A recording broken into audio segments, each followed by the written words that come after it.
Bank घोटाळ्यातील आरोपीला आता कोर्टामध्ये हजर केलं गेलाय। हितेश मेहता याला मुंबईतील हॉलिडे कोर्टामध्ये सुनावणीसाठी आता आणण्यात आलाय।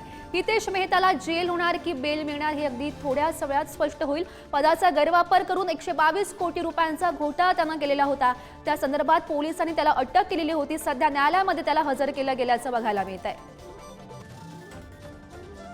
या संदर्भात अधिकची माहिती जाणून घेऊयात। आमचे प्रतिनिधी निखिल चव्हाण सध्या आपल्यासोबत आहेत। निखिल, महत्त्वाची अपडेट, मेहताला याला सध्या न्यायालयामध्ये हजर केलेलं आहे, काय नेमकं घडतंय सुनावणीमध्ये?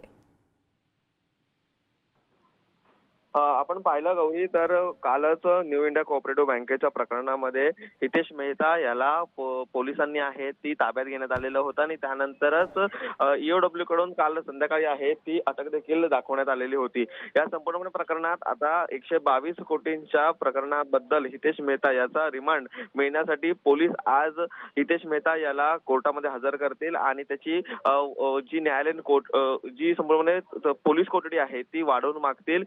या संपूर्ण प्रकरणात त्याच्या वकिलांनी देखील जो दावा केलेला आहे तो म्हणजे सर्व अधिकाऱ्यांची यामध्ये चौकशी व्हावी। त्यामुळे आता तरी हितेश मेहता याला आर्थिक गुन्हे शाखेच्या कार्यालयामध्ये ठेवण्यात आलेला आहे। तेथून त्याला दुपारी 12च्या दरम्यान हॉलिडे कोर्टात म्हणजेच हॉलिडे कोर्टामध्ये आज सादर करतील आणि हॉलिडे कोर्टामध्ये सादर करून त्याच्यात जास्तीत जास्त पोलीस कोठडीची मागणी आहे ते ईओडब्ल्यू पोलिसांकडून करण्यात येईल।